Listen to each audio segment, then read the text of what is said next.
Good morning. Welcome to Science Sunday. As you know, we do a Science Sunday on the second Sunday of every month. So today, well, before we start, I'd like to mention next Sunday, it's next month, in August 10th, it's going to be about artificial intelligence by Stephen Kahn. But today, it's good to welcome Patton George. He's a graduate of the Colorado School of Mines, Mechanical and Nuclear Engineering. He works for Bechtel in Reston. Is it Bechtel or Bechtel? How do you pronounce it? Bechtel, I thought so. Designing nuclear power plants with TerraPower. And the talk today is about Neutron, about nuclear power, from the neutron to your home. If you have questions, please either Patton George will repeat them, or you wait for the microphone because it's being recorded. Okay. All right, so please welcome Patton George. Thank you. Thanks, everyone. Really excited to talk here today. It's been a while since I've given any sort of presentation live in front of people at work. It's all behind computers, so this will be fun. So first, a bit more of an introduction. Like I said, I graduated from the Colorado School of Mines twice. First with a bachelor's degree in mechanical engineering, and then a non-thesis master's in nuclear science and engineering. During my graduate school work, we worked with a Trigga research reactor, which was owned and operated by the United States Geological Survey. Did some research with that.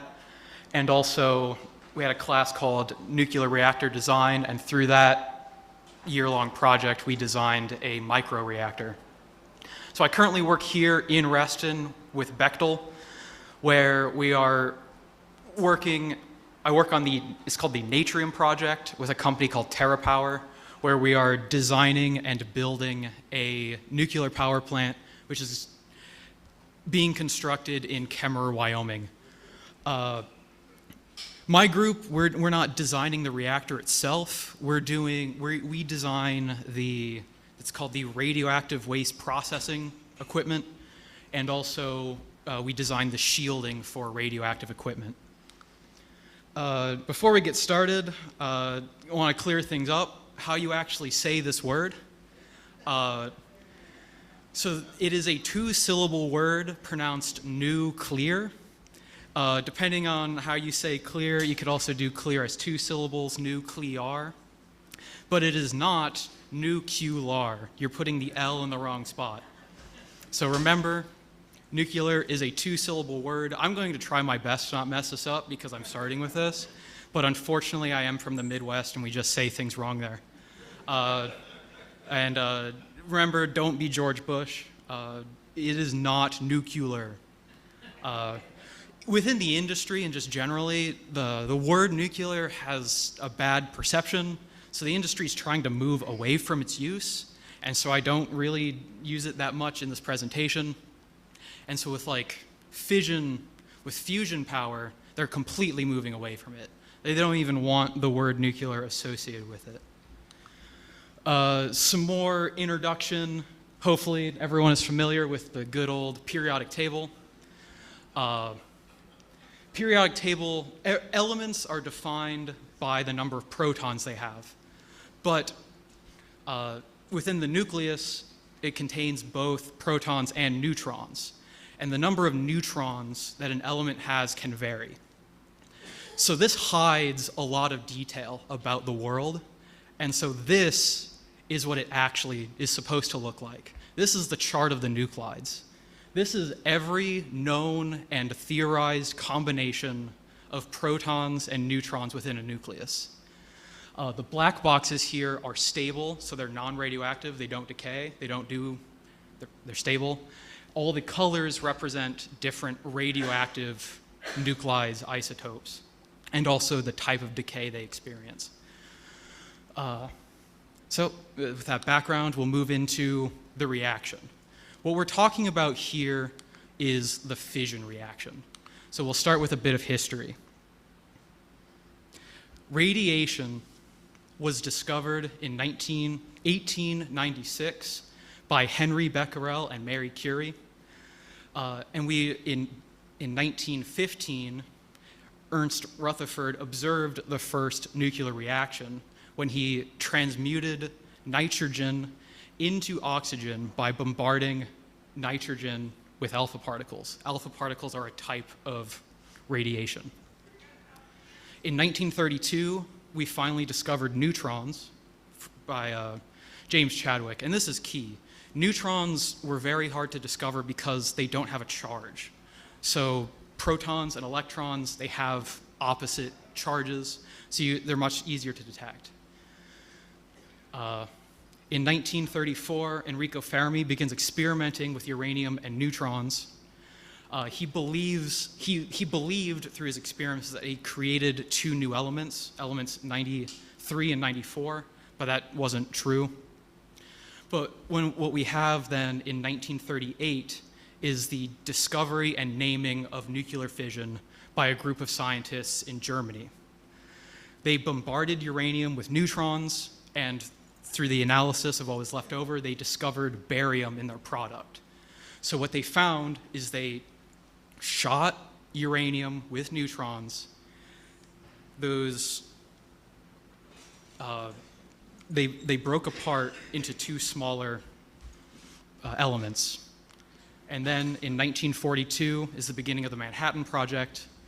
And on December 2nd, 1942, we have the first man-made, self-sustaining nuclear fission reactor. So this is a representation of fission.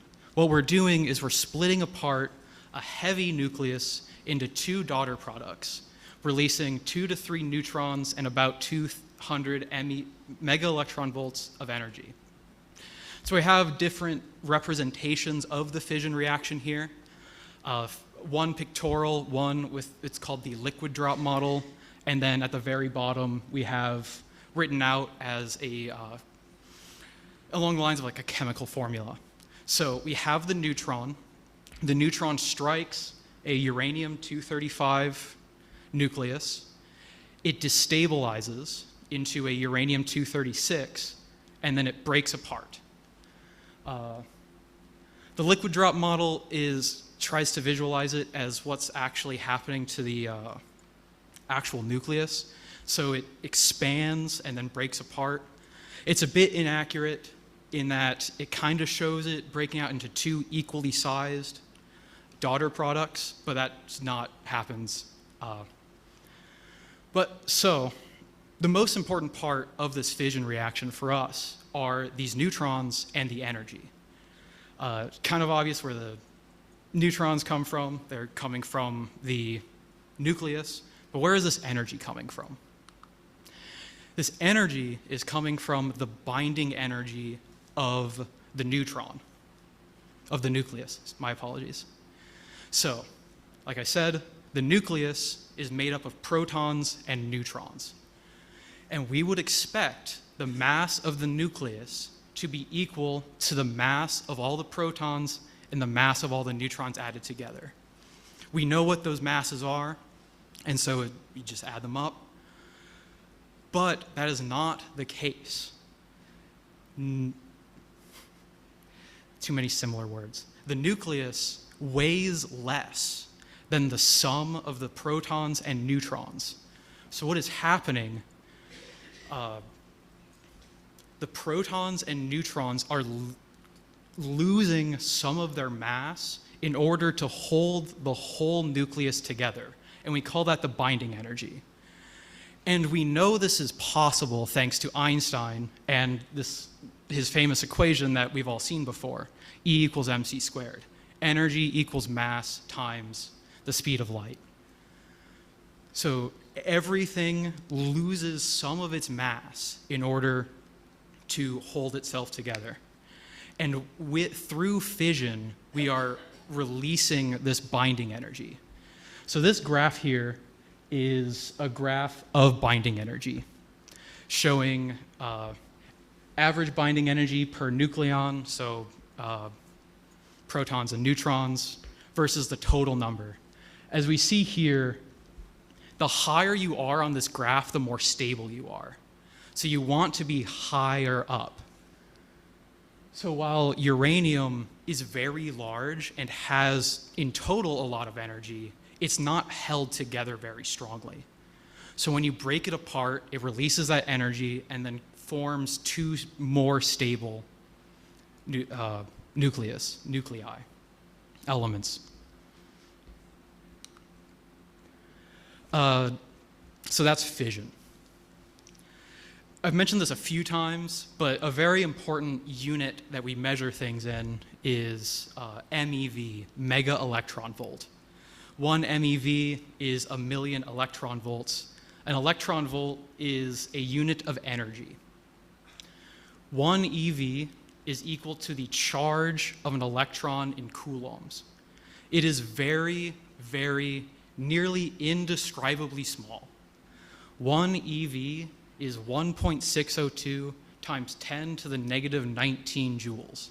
So like, it's really hard to put to words just how small this is. But, so I provided some comparisons. If you use an LED for 1 second, you use 0.003 joules, which is about 2 times 10 to the 16 electron volts. If you use a 1 watt flashlight for 1 minute, you use about 600 joules, which is 4 times 10 to the 21 electron volts. And then finally, the most important thing here, the total energy released from the nuclear fission of 1 gram of uranium-235 releases 8.8 times 10 to the 10 joules, which is about 5.5 times 10 to the 23 electron volts. So again, electron volts are really small, but what happens with fission is that a lot of it is happening at any given point, which is where we get this energy from. A related thing to fission, which is kind of all in the news today, is fusion. So while fission is the breaking apart of a heavy atom, fusion is fusing together 2 smaller nuclei into a larger one. Fusion is what the sun does. There's been a lot of work here to create a self-sustaining fusion reaction on Earth, and we haven't mastered it yet. Most recently, there's been a lot of work out at the National Ignition Facility at the Lawrence Livermore National Lab. They were the first place ever to produce energy in a fusion reaction. So what they did, the National Ignition Facility, it's a giant laser array, and so they shoot these high-powered lasers onto fuel. And so they delivered 2.05 megajoules of energy to a target, and that target then released 3.15 megajoules of fusion energy. This is all very interesting, but unfortunately, to actually power these lasers, it takes 300 megajoules to actually operate them. And then related to that, NIF is not a power reactor. It's a test facility. It's a research facility used in nuclear weapons development. There's been, more recently, we have in 2024, France has the West fusion reactor, which maintained a sustained fusion reaction for 6 minutes, which is the most we've ever had, the longest we've ever had. And so next to it, we see pictorially what a fusion reaction is. We have 2 light elements, in this case, 2 different isotopes of hydrogen fusing together to form helium and releasing out a neutron. And you can see, if we go back to a second, to the binding energy, we can see how this is possible. So these light elements are not very stable. Well, they don't have a lot of energy holding them together. So when you fuse them together, they become more stable. So that is the reaction we're dealing with. And so we control this reaction in a nuclear reactor. A bit more history. Going back to 1942, that's where we have Chicago Pile 1, which is the first man-made nuclear reactor developed as the part of the Manhattan Project.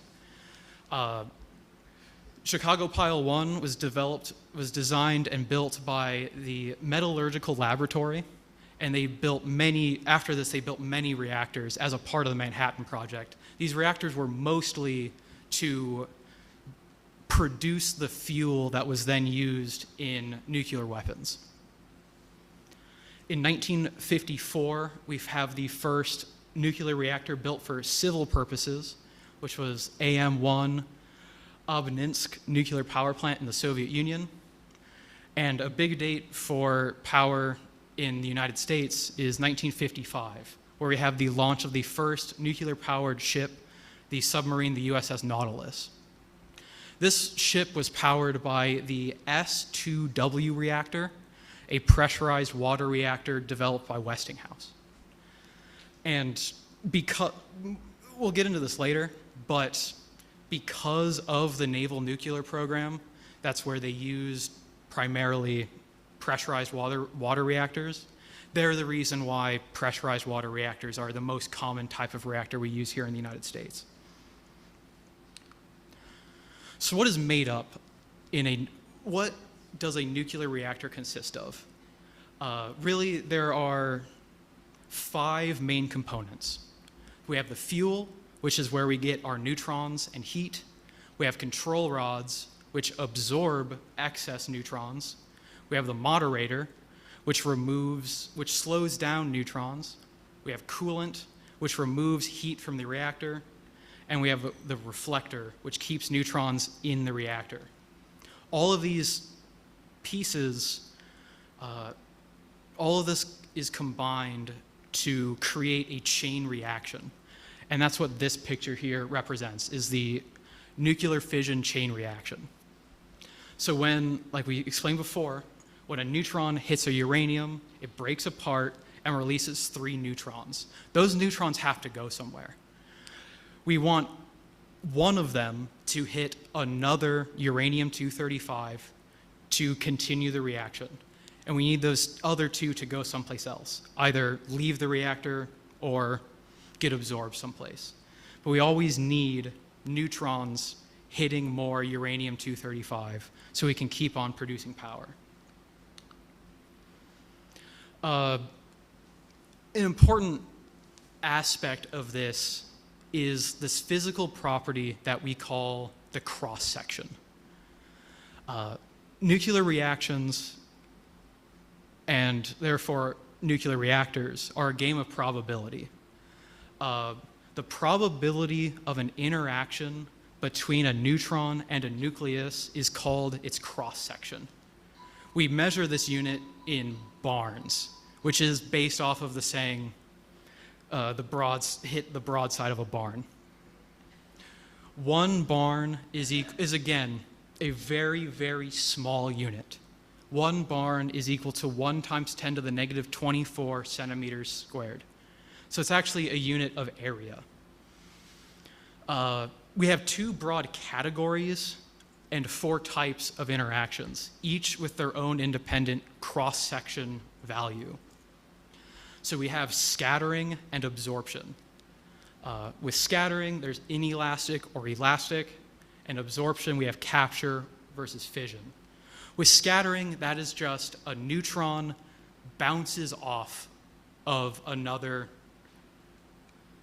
element within the reactor, and it either deposits energy or it doesn't. With absorption, the neutron is absorbed by another nucleus within the reactor, and it's either captured and then remains stable, nothing else happens, or it causes a fission. This graph, the cross-section value is determined experimentally. We have to test it, but it's based on the energy of the neutron itself. So this graph here shows the fission cross-section of a uranium-235. So as we see here, the lower the energy of the neutron, the easier it is for the uranium-235 to capture a neutron and then cause a fission. And with this, we can kind of start putting together, we can start identifying the material properties that we want with these materials with cross sections. So the fuel, we need something that can actually fission. With the control rods, we want something that can capture a neutron and then stay inert. With the moderator, we want something that is easy for a neutron to reflect off of and deposit energy. And so then we get into the fuel. Nuclear fuel is made out of fissile materials. So these are materials that can undergo nuclear fission when struck by a low energy neutron. By far the most common is uranium-235 because this is the only naturally occurring fissile material. But this category also includes uranium-233 and plutonium-235. We have to create, those other two aren't used that often because we have to create them out of other elements, which we do in what are known as breeder reactors. I'm not going to get into that. For the actual design of the fuel for a power reactor, they're made, the uranium is made into fuel pellets. And so if you look at your pinky, the top of your pinky, a uranium fuel pellet is about the size of your pinky. These pellets are then stacked into a fuel pin or a rod, and then we take these rods and bundle them together into a fuel bundle or assembly. So the rod itself has about 200 pellets. These rods the assembly then consists of 14 by 14 square or a 17 by 17 square of rods. And the core consists of somewhere between 120 to 200 fuel assemblies. So we want these things to be small like this so it's easy to dissipate the heat out of. The fuel itself, like I said, size of your pinky, the tip of your pinky, they have these divots in the top and bottom, so when it heats up, the divot expands without bumping into anything else in the rod. The control rods are the most important part of the reactor because they are what regulate the number of neutrons in our reactor to control the reaction. They're made of material with a high neutron capture cross-section. This element is generally boron. And so, like I said, a fission reaction releases 2 to 3 neutrons. But we only want one of those neutrons to go on to hit another uranium-235 to maintain a steady reaction. These control rods are operated automatically by a computer. They do like micro adjustments in the reactor to make sure everything's stable. And to end the fission reaction, the control rods are fully inserted into the reactor. In general, a commercial reactor contains about 20 control rods, and when you put all of them into the reactor, you kill the reaction in 2 seconds. So they're very, very strong neutron poisons. I combined moderators and coolants together because generally these tend to be the same material. Generally, it is light or heavy water. Light water is just your average everyday H2O. Heavy water is water where the hydrogen atom, H1, is replaced by a deuterium atom, H2. So it's still hydrogen, but it has an extra neutron with it. And we can also call that D2O. Moderators need a high scatter cross-section so they can take energy from the neutrons slowing them down to increase the chances that a fission occurs. So when one of these neutrons is released from fission, it has somewhere between 1 to 20 mega electron volts of energy. With the moderator, we need to slow that neutron down to 0.025 electron volts. Besides water, some other materials we use for moderators are graphite, molten salt, liquid metal, and coolants can include gas, molten salt, or liquid metals. Certain types of reactors, like the one I'm helping to design, they don't require moderators because they actually use neutrons in that higher energy state. That's called a fast. Those neutrons are called fast neutrons, and so then those reactors are called fast reactors. The most important number for a nuclear reactor is criticality, which we abbreviate as K. Criticality, or K, is the ratio of the number of neutrons created divided by the number consumed. Just generally, I've seen criticality, it's not, I've seen it misused a lot. It's actually a good thing. So we define criticality, if K is less than 1, then we have a subcritical reactor, which means we are decreasing the number of neutrons in the reactor, and so the reaction is dying.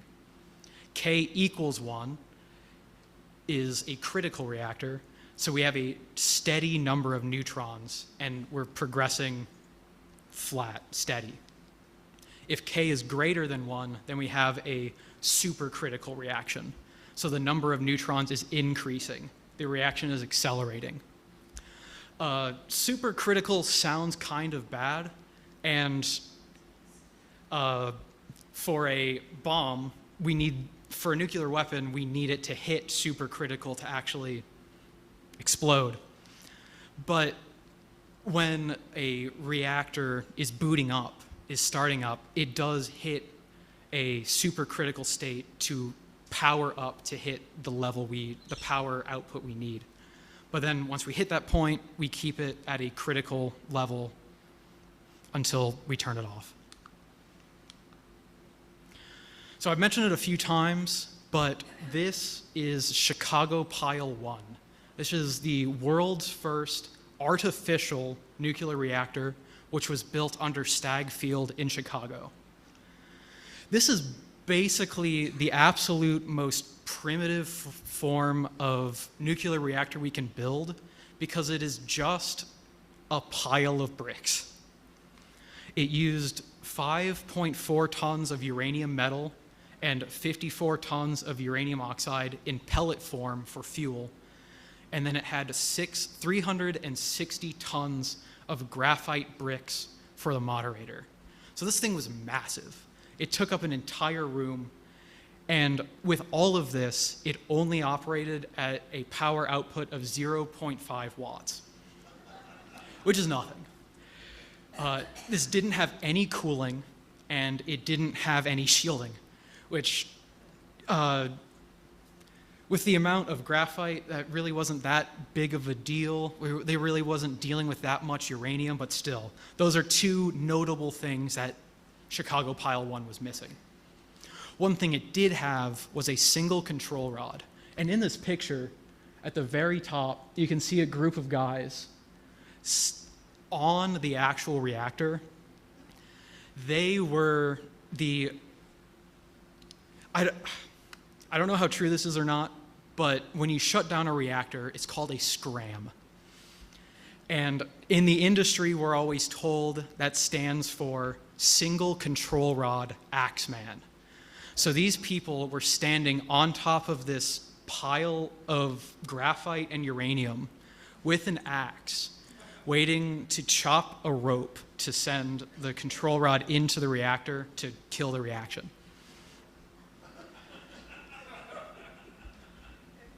Unfortunately, no pictures of the operating Chicago Pile 1 exist, but we do have these very nice drawings. There's a few other like it, but this one is my favorite because it has the most people in it. Chicago Pile 1 didn't operate for very long. It was really just a proof of concept. But if you're lucky and you're in with the American Nuclear Society, you can get pieces of Chicago Pile 1. This bit is a bit of a giveaway of when I wrote it. But so I think enrichment is, there's another topic which enrichment fits in better, but uranium in nature is found in 3 isotopes. Uranium-238, which is the vast majority of it, which is about 99.3% of all uranium is uranium-238. Uranium-235, which is what we use as fuel, exists in a much lower quantity of 0.27%. And then there's a very, very, very small amount of uranium-234. Traditional light water reactors use uranium fuel that's enriched to about 3.5% uranium-235. In the United States, we have a limit for commercial use of 20%. What we consider weapons-grade uranium is, which is what we use in bombs, is greater than 90% uranium-235. American naval reactors, in order use weapons-grade uranium for their power because it allows you to make a smaller reactor, more compact. So, as far as we know, Iran has enriched uranium to about 60% uranium-235.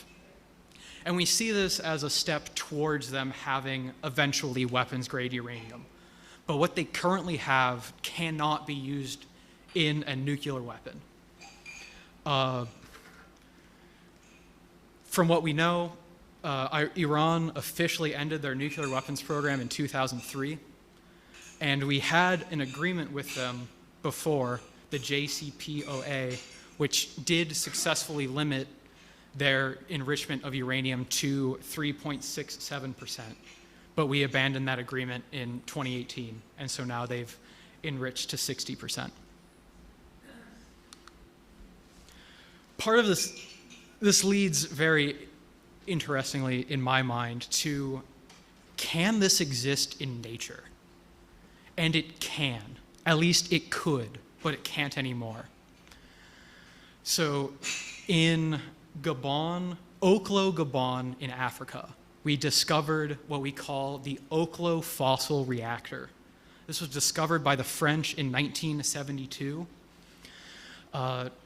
They received uranium samples from this mine in Oklo that had uranium-235 at a concentration of 0.6%, 17% less than all other natural uranium on Earth.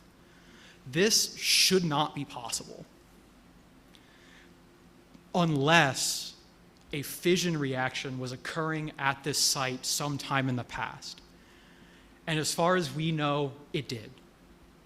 2 billion years ago, natural uranium had a concentration of uranium-235 of 3.65%, which is almost exactly what we use in modern light water reactors.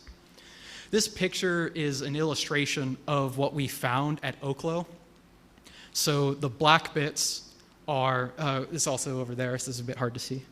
The black bits are where we have evidence that a fission reaction was occurring within this much larger white bit, which is the uranium ore deposit. So basically what happened is groundwater seeped into these uranium ore deposits, and that served as a moderator for the neutrons that were just naturally being released by their uranium. Now that the water was there, a chain reaction started, the same one I already described. This produced heat, which then boiled the water that got seeped into the rock away. Without the water, the reaction died out. but without the reaction occurring, it started to cool down. And once the rock cooled down, the water could come back, which then started the reaction again. As far as we can tell, this cycle of reaction occurred every 3 hours for about 100,000 years.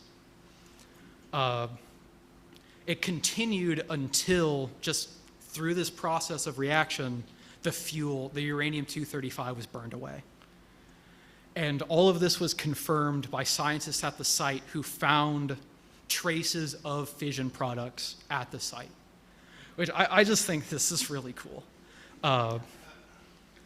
This is the only one that we know of, but again, like I said, it can't happen anymore. And so that's what a reactor is. We work that reactor into a power plant to form a nuclear power plant. So a bit more history. Like I said, 1954, we have the first nuclear power station to generate electricity to the electricity grid in the Soviet Union. 1956, we have the first full-scale power station in the United Kingdom at Calder Hall. And for the United States, in 1957, we have the first full-scale, this Calder Hall, while it did generate electricity and provide it to the grid, it was also used to produce plutonium for nuclear weapons. In 1957, we have the Shippingport Atomic Power Station in Pennsylvania, which was the first nuclear power plant dedicated solely to the production of electricity. An interesting thing with Shippingport is that the first reactor it used was from a canceled aircraft carrier.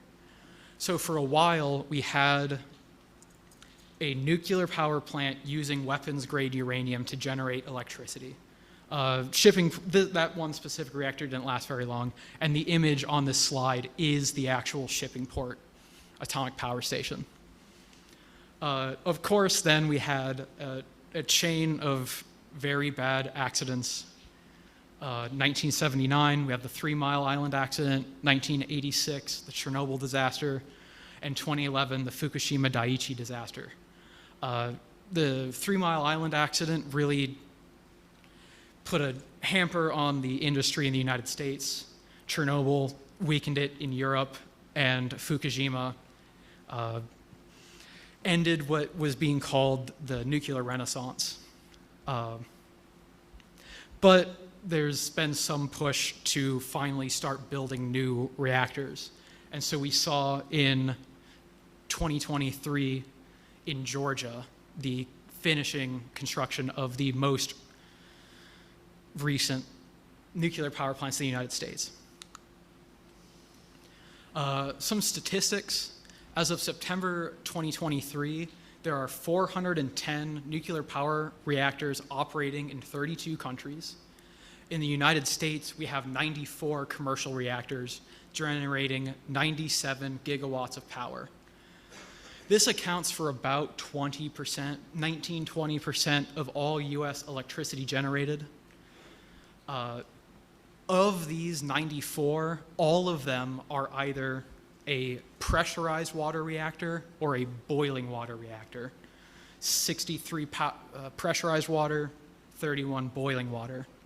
And we've shut down 39 reactors.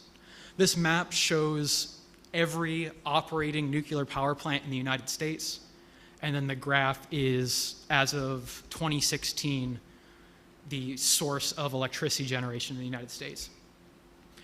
Some interesting state statistics. The three states that produce the most electricity from nuclear power are Pennsylvania, Illinois, and South Carolina.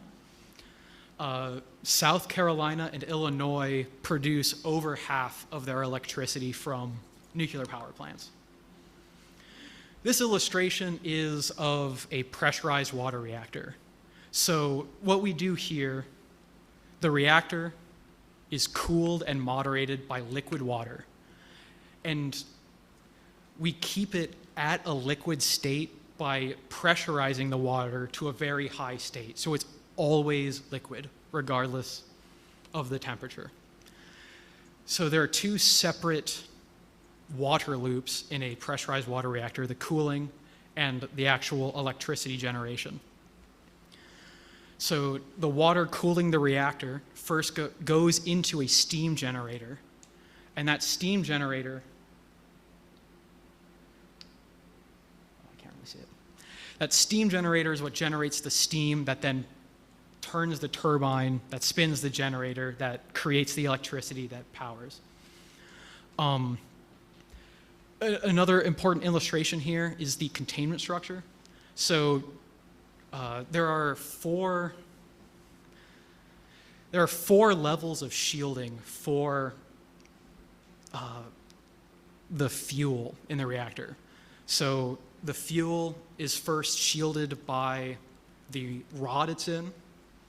Those rods are contained in the reactor vessel, and all of that is then contained in the containment structure, which is a giant concrete structure, which is designed to survive impact by a commercial airline. This is in contrast to a boiling water reactor, where the liquid in the reactor is actually boiling. We're allowing it to boil, and then that steam then turns the turbine to generate the electricity. Boiling water reactors are generally cheaper than a pressurized water reactor because there's fewer components, but you're supplying radioactive steam into a turbine, which degrades the turbine much quicker than in a pressurized water reactor.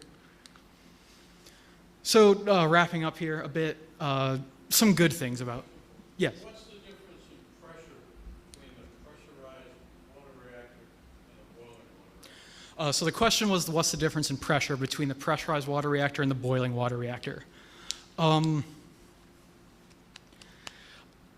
I should remember, off the top of my head, I don't remember what the pressure we keep it at.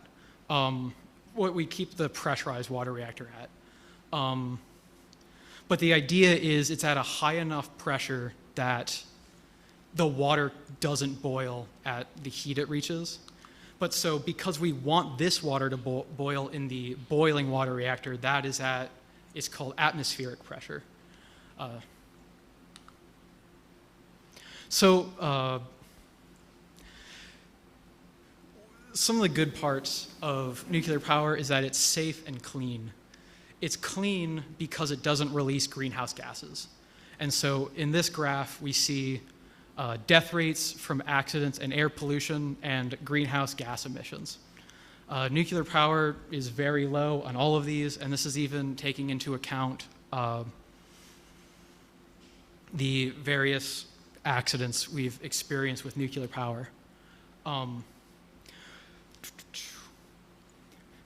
Basically, coal, oil, natural gas are just terrible. They release lots of greenhouse gas emissions which pollute the atmosphere and really poison people.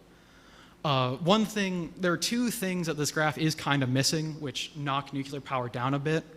One is that this isn't really taking into account what it takes to actually build the power plant.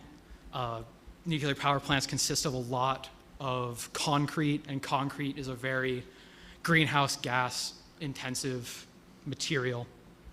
And this is also missing out on spent fuel.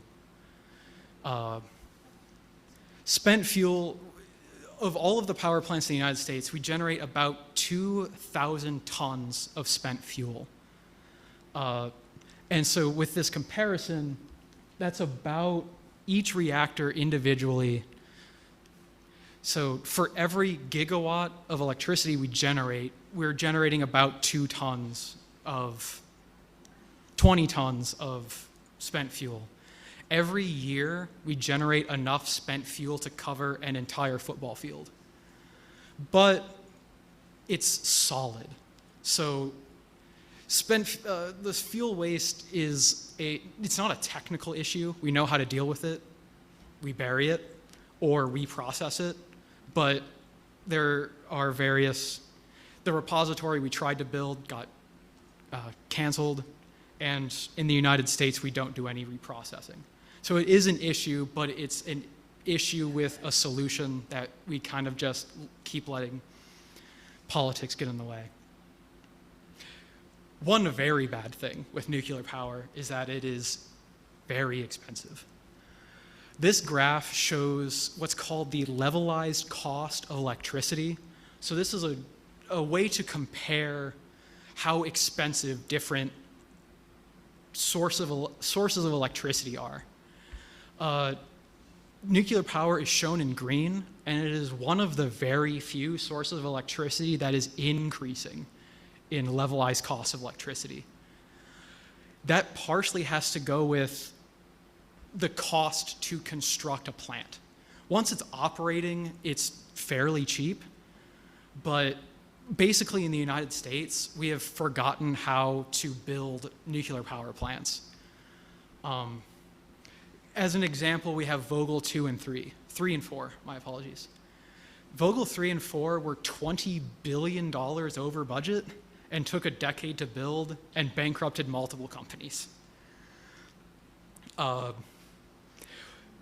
Other countries don't have this issue. France, South Korea, China, they never really stopped building nuclear power plants. And so they have a workforce that knows how to build them. So the cost for each new plant gets cheaper. The most interesting thing on this graph, I would say, is just how cheap solar panels are getting. We're kind of going through a revolution in the price of solar power. Like, this doesn't go out to 2024 and 2025, but like from 2023 to 2024, we saw like a 20% decrease in the cost of solar power and batteries. So this is really the end of it. What I see as nuclear power's best use case, and that is supplying baseload power. This graph here shows the electricity demand over the course of a week. The demand for electricity never hits zero, but it bottoms out at night when everyone's asleep, and it peaks in the afternoon after everyone gets home from work. And that's what we see in this graph. Nuclear power, the plants are not designed. You cannot really adjust the power output of a nuclear power plant. You are always going to run it at 100% capacity for as long as possible. You shut it down about once every year and a half to refuel, and so it's offline for about a month. But outside of those shutdowns for refueling, you are operating it at 100% capacity. So what nuclear power is best at is supplying this base load of electricity, this amount of electricity that you'll never dip below. Then you can supply the peaks of the demand from, generally right now we use natural gas or coal plants, but in the future, when what we're developing now are arrays of batteries which are powered by solar panels. So the solar panels charge the batteries, and then the batteries release that electricity when it is necessary. I believe it is absolutely key that really we keep the existing fleet operating for as long as possible. If we're shutting down a nuclear power plant right now, it is generally being replaced by coal or natural gas. So that is everything I have.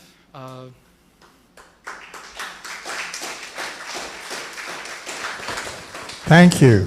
That was wonderful, very informative. So we have some time for questions. Judy. In Virginia, we've heard a lot about all of our data centers that we have, and of course, AI coming along. And so we have tremendous need for additional electricity.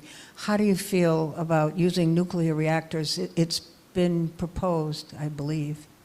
Yeah, so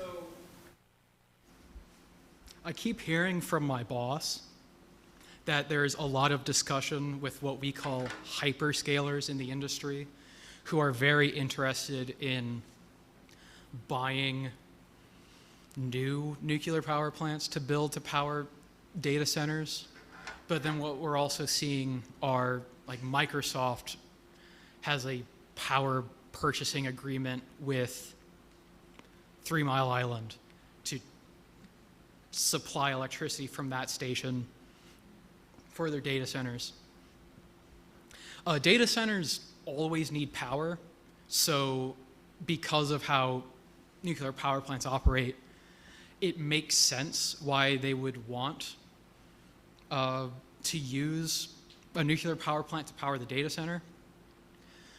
There are some developments where they're called small modular reactors, which are your usual nuclear power reactor generates 1 gigawatt of power, which is a lot. They're designed to power cities. A small modular reactor generates about 300 megawatts, so much smaller, whole order of magnitude smaller. And that's what they're looking at.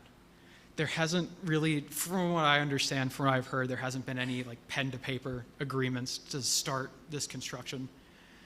All of that is to say, I understand the use case, but for other reasons, I don't like data centers. I don't think AI data centers are a good use of electricity. That has nothing to do with the nuclear power aspect.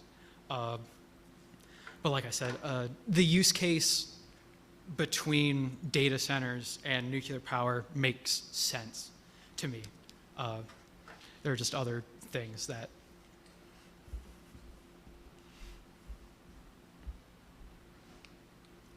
Can you give any more information about the power plant that's being built in Wyoming, the Kemmerer one? You had it on one of your slides.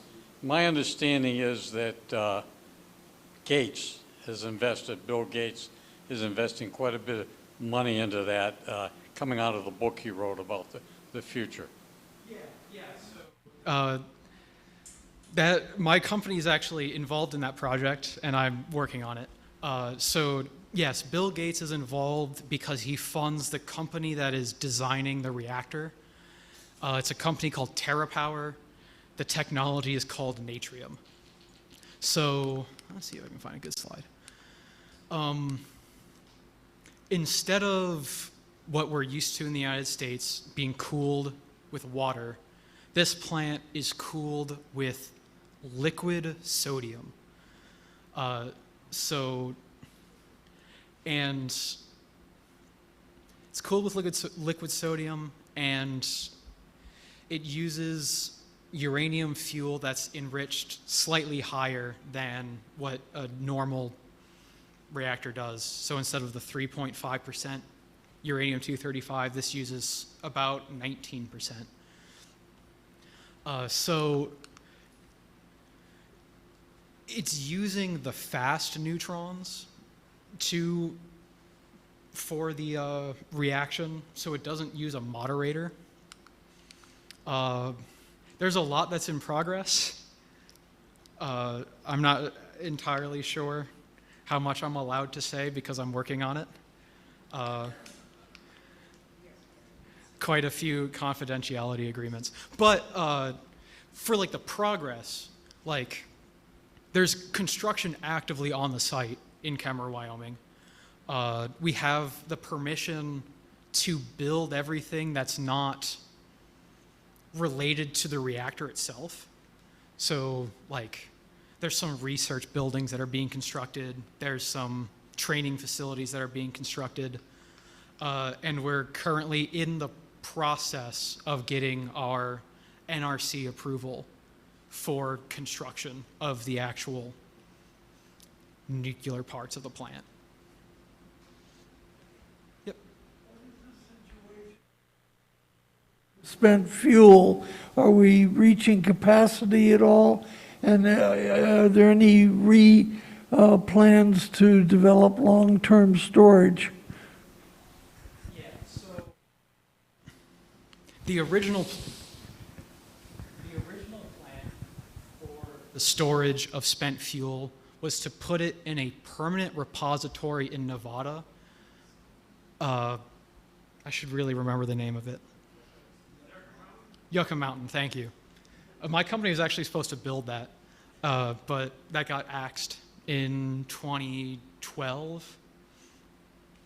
So all of the spent fuel that reactors generate are either in the spent fuel pool or in what is known as dry cask storage on site at the power plant itself. We're not really, no plant's really at capacity with that. And these, they're called pads. They're just stored out on concrete pads outside. They don't really take up that much space.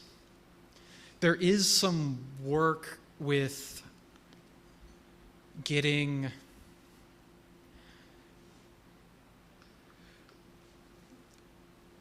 there's some work to get approval for an interim storage facility in Texas, which would temporarily store the fuel there while we wait for a permanent repository. Texas is trying to kill it. And there's also some, I will admit, justifiable concerns that the interim storage facility won't be interim. It'll just be permanent. There's nothing more permanent than a temporary solution, of course.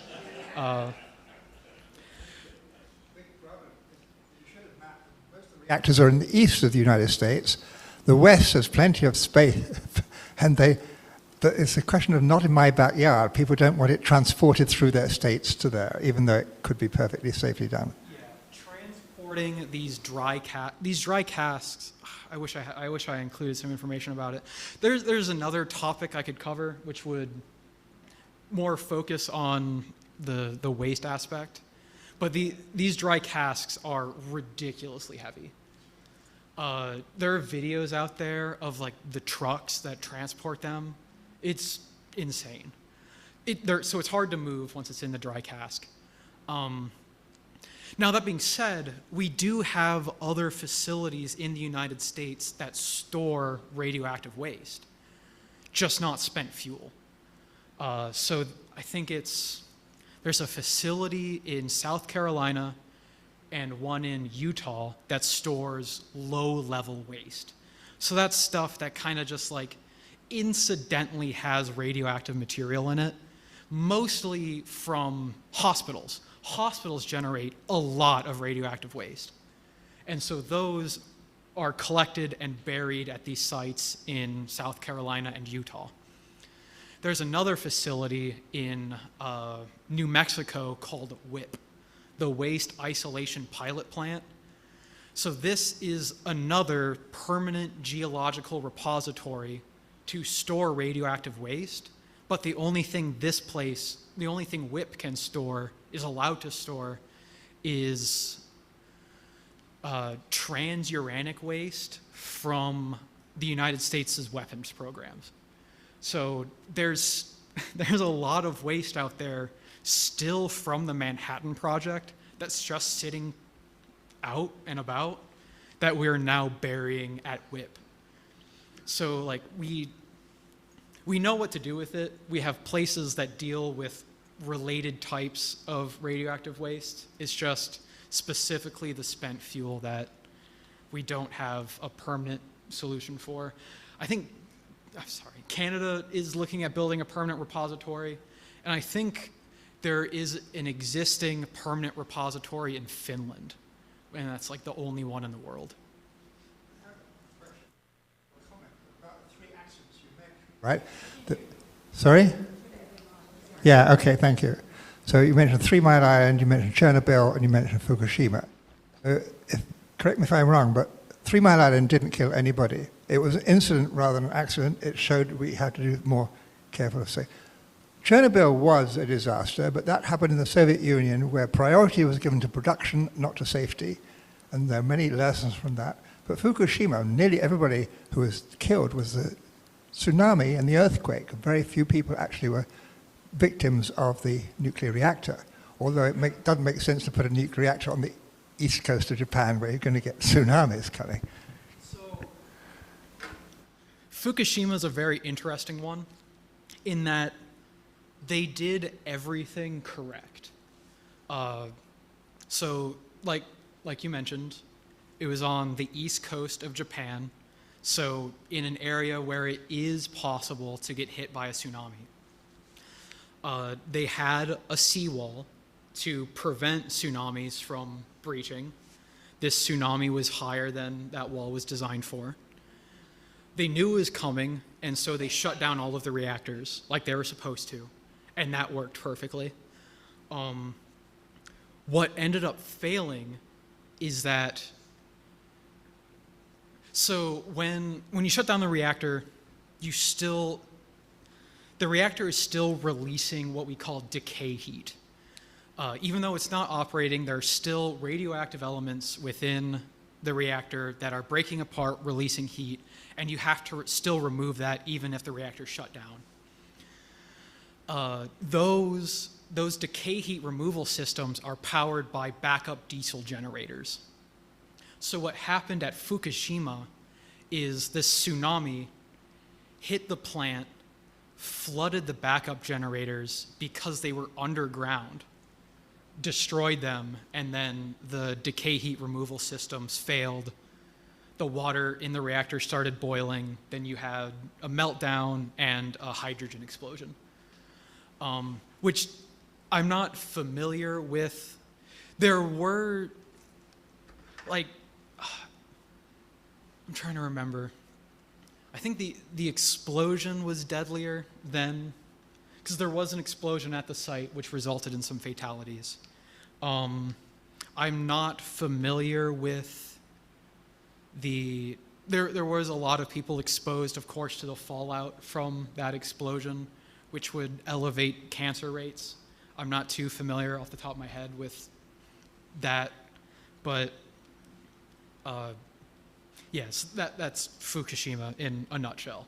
And the thing with Fukushima is the agency in charge of regulating nuclear power in Japan told this site multiple times, like, you cannot have your backup generators underground. And they just never, it was too costly for them to bother moving the backup generators, so they never did. And then, of course, we had the disaster. Okay. Yeah, I know somebody that's building these data centers, and they built one last year, and they're going to build 17 more here in Northern Virginia. How many nuclear plants is it going to take to operate to 17? I'm not too familiar with data centers.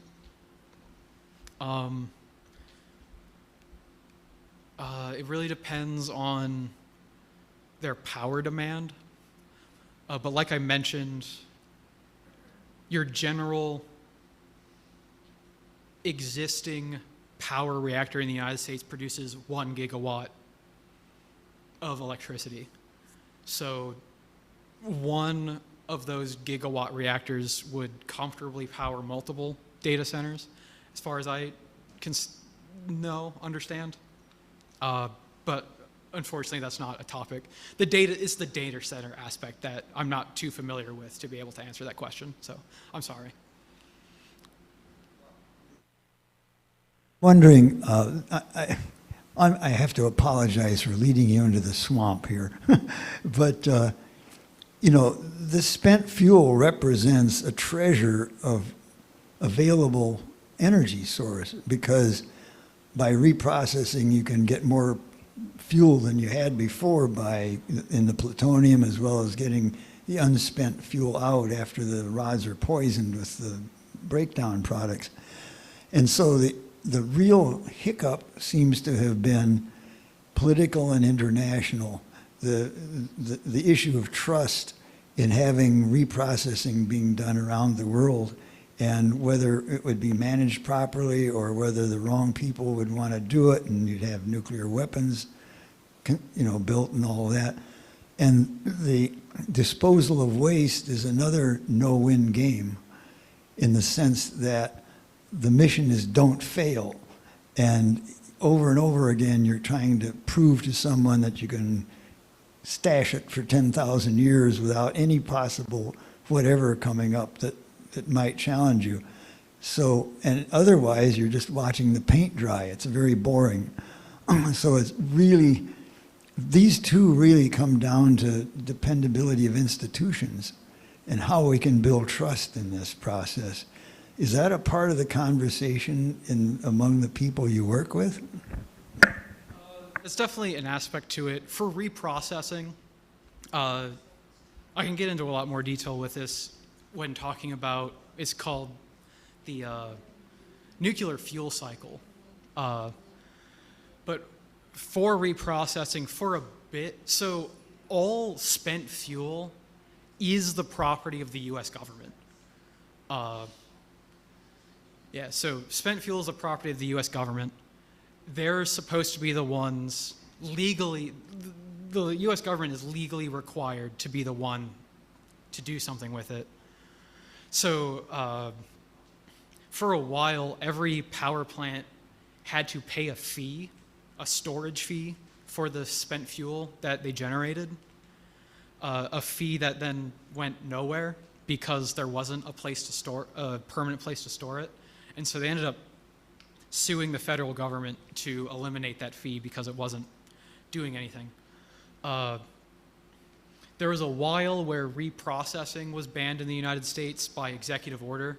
That was under Jimmy Carter, but that was revoked pretty quickly thereafter in the 1980s. There is one country in the world that does any amount of reprocessing, and that's France. But yeah, it's an untapped resource, definitely, that we just don't really have the political will to touch, unfortunately. Very quick, and that's the last question because we've run over time. Thanks so much, but Sterling. By all accounts, it appears that the system set up in France has been successful in that a large percentage of their electricity is produced by electric power. Can we use them as an example for us to develop our nuclear program? France is an excellent model. Unfortunately, well, so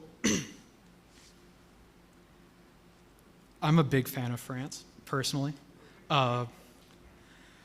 So yes, like you mentioned, it's like 60 to 70% of France's electricity is generated by nuclear power plants.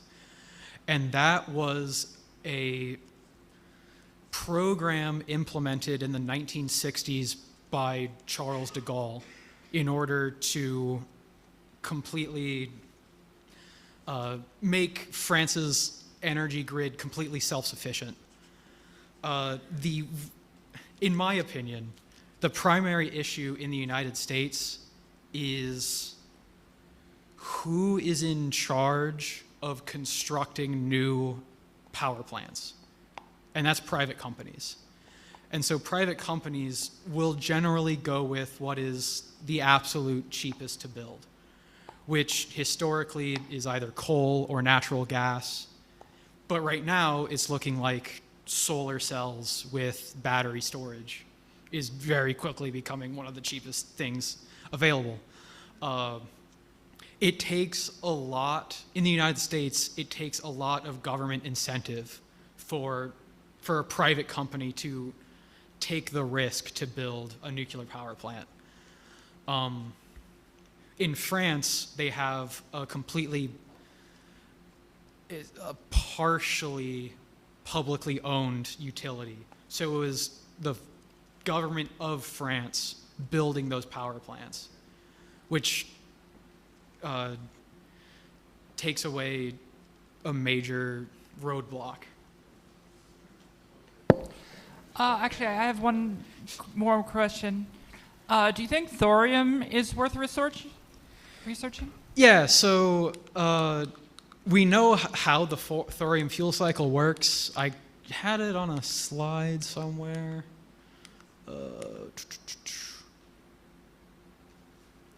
Oh, yeah, there we go. So thorium is not actually a fissile material. Thorium itself cannot fission. What thorium does is that we can breed it into uranium-233, and uranium-233 is fissile. There actually are several thorium reactors in the world, none in the United States. It's something that India is really interested in because they have very large deposits of thorium. Thorium is much more plentiful than uranium. There's just a lot more of it because it's less radioactive. I think it's worthwhile.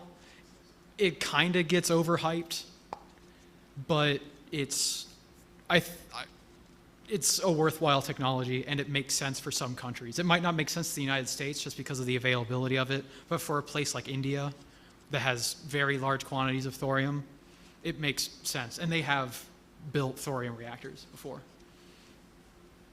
I didn't see your question, sorry. Okay, well, let's thank